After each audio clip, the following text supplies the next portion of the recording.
नमस्कार दोस्तों, अंगिरा ज्योतिष पीठ के चैनल में आप सभी का एक बार फिर स्वागत है।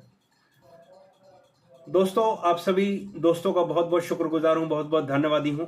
आपने जो नरेंद्र मोदी साहब की शपथ ग्रहण की कुंडली थी उस पर अपने विचार मेरे लिए छोड़े और मेरी इस वीडियो को आपने अच्छा प्यार दिया, इसके लिए आपका शुक्रिया, आपका धन्यवाद।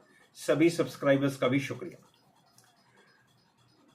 दोस्तों, मुझे ऐसा लगता है कि नरेंद्र मोदी साहब की शपथ ग्रहण की कुंडली पर पार्ट 2 भी बना दूं, 10-12 मिनट की एक वीडियो और बना दूं आप लोगों के लिए। उसमें कई सारे आपके जो क्वेश्चंस होंगे वो उसी के अंदर मैं सॉल्व करने की कोशिश करूंगा। आज की वीडियो मैं बना रहा हूं दोस्तों श्री चंद्रबाबू नायडू जी की ओथ हॉरोस्कोप के ऊपर कि इनका देश की राजनीति में सेंट्रल गवर्नमेंट के साथ मिलकर चलने में कैसा सहयोग रहेगा, इनकी सरकार कैसी चलेगी, इस पर मैं अपने कुछ एक विचार 2-4-5 ऑब्जर्वेशन आप लोगों के सामने रखने जा रहा हूं। आप सभी जानते हैं चंद्रबाबू नायडू साहब 2024 के इलेक्शन में एक शानदार जीत हासिल करके चीफ मिनिस्टर की चेयर उन्होंने अर्न कर ली है। 12 जून 2024 को दिन के 11:27 पर उन्होंने ओथ ली है। सिंह लगन और सिंह नवांश की कुंडली बनती है। दोस्तों, पहले बात करते हैं कुंडली, किसी भी ओथ कुंडली या किसी भी जन्म पत्री को देखने का जो सबसे पहला नजरिया होना चाहिए किसी भी ज्योतिषी का, वो उस कुंडली का पंचांग होना चाहिए, क्योंकि पंचांग काफी कुछ बता देता है। 15-20% आपकी कुंडली का जो एनालिसिस है ना, वो पंचांग कर देता है। अगर हम ठीक ढंग से पंचांग को पढ़ें, कुंडली के पंचांग को पढ़ें, तो वो काफी कुछ बयान कर देती है। तो कुंडली के अंदर जब हम देखते हैं तो ये शुक्ल पक्ष की षष्ठी है। शुक्ल पक्ष की षष्ठी दोस्तों एक नंदा तिथि है, जो एक बहुत ही शानदार तिथि है ओथ सेरेमनी के लिए। नई ओथ अगर आपको लेनी है, शपथ ग्रहण समारोह अगर आपको करना है, तो नंदा तिथि अच्छी तिथियों में से एक है। नंदा तिथि फायरी तत्व की राशि है, तिथि है, और जो तिथि का रूलर है वो है वीनस।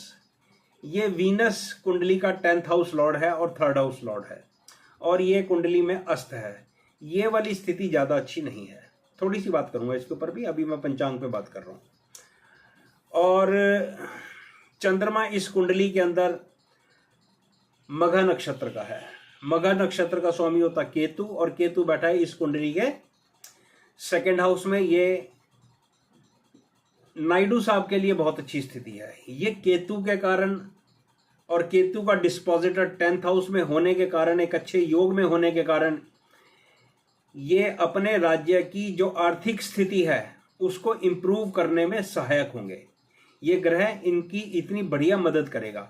अब वो सहायता इनको कुछ तो अपने राज्य से ही मिलेगी, चाहे ये टैक्स इंक्रीज करें, चाहे ये कुछ और पॉलिसीज बनाएं, जिसके कारण जो राज्य का रेवेन्यू है वो इंक्रीज होगा।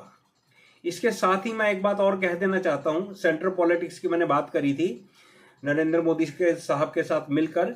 अब आप देखो, इस कुंडली का 9th house Lord 9th house में है। मुझे ऐसा लगता है कि चंद्रबाबू नायडू साहब अपने राज्य के लिए कुछ तो अपने आप अच्छा रेवेन्यू जनरेट कर पाएंगे, और कुछ अच्छा रेवेन्यू उनको सेंट्रल गवर्नमेंट से कुछ एक पैकेज के रूप में भी जरूर मिलेगा। ऐसी मैं एक संभावना दिखा रहा हूं, मंगल की स्थिति को ध्यान में रखते हुए। कुंडली में और आगे चलते हैं तो कुंडली में देखता हूं भाई, लगन लॉर्ड 10th हाउस में चला गया है। ये सरकार पहले 200-250 दिन या पहले 1 साल बहुत अच्छी काम करती हुई दिखेगी, और ये सरकार वैसे तो पूरे, जब तक ये सरकार रहेगी, स्थिर सरकार है, चलेगी, 5 साल चलेगी, तो ये काम करते ही रहेंगे कुछ ना कुछ अच्छा, जिसके कारण ये हाईलाइट होते रहेंगे अपने राज्य के अंदर। 10th house Lord 10th house में, साथ में सन है, तो किए हुए बहुत सारे वादे ये पूरे करेंगे। गरीबों से, खास तौर पे गरीब लोगों से जो इन्होंने वादे किए हैं, प्रोमिसेस किए हैं अपने राज्य में, उनको ये पूरा करने में सक्षम होंगे और ये उनको पूरा करेंगे। लेकिन सभी वादे पूरे नहीं करेंगे। उसका रीजन बता रहा हूं। यहां पर 8th हाउस में राहु, जो मुझे इस ओथ कुंडली में ठीक नहीं लग रहा। राहु जिस राशि में बैठा है उसका स्वामी 10th हाउस में चला गया। मतलब इसका सीधा सीधा ये मतलब है, इसके 2-3 मतलब निकलते हैं। एक तो वहां पर काम करने में इनको थोड़ी असुविधा होगी, और ये असुविधा का कारण संभव है क्योंकि लगन पर शनि की दृष्टि है, पॉसिबल है कि चंद्रबाबू नायडू साहब की सेहत खराब हो सकती है, उनकी सेहत के कारण व्यवधान पड़ सकता है। ये मेरे को एक आशा और उम्मीद लगती है। इनके साथ काम करने वाले लोग इनके साथ काम करेंगे, लेकिन या तो नायडू साहब की सेहत की समस्या होगी या किसी बहुत इंपॉर्टेंट व्यक्ति की सेहत की समस्या होगी, जिसके कारण सरकार का कामकाज रुकेगा या उसमें हॉल्ट होगा। ये मैं एक संभावना आप लोगों के सामने दिखा रहा हूं। ये सरकार आगे चलकर अपने लिए कुछ एक नए रास्ते भी निकालेगी। कुंडली के अंदर 12th हाउस लॉर्ड लगन में 6th हाउस लॉर्ड सैटर्न की दृष्टि है। ये कई नई नई चीजें काम करेंगे जिससे इनके राज्य को लाभ होगा। अब ये शनि और चंद्रमा D1 में 1-7 के एक्सेस पे हैं, और ये D9 के अंदर 10th हाउस में आ गए हैं। चंद्रमा उच्च राशि का होगा और शनि उसके साथ है। मैं जब भी किसी पॉलिटिशियन की हॉरोस्कोप देखता हूँ या ओथ हॉरोस्कोप देखता हूँ, उसमें मेरा 3-4 ग्रहों पे बहुत फोकस रहता है। सूर्य, चंद्रमा, शनि, मंगल, इनको मैं बहुत ध्यान देता हूँ। इससे मेरी अपनी एक प्रैक्टिस हो गई है या मेरी अपनी एक धारणा हो गई है। कुंडली को डिकोड करने में मुझे बहुत मदद मिलती है। तो दोस्तों, ऑल टुगेदर मुझे ऐसा लगता है कि D9 को D1 को मिलाकर जब देखता हूँ कि चंद्रबाबू नायडू साहब की हेल्थ के इश्यूज हो सकते हैं, राज्य की आर्थिक स्थिति इंप्रूव हो सकती है, उसके अंदर बहुत अच्छा योगदान सेंट्रल गवर्नमेंट का होगा।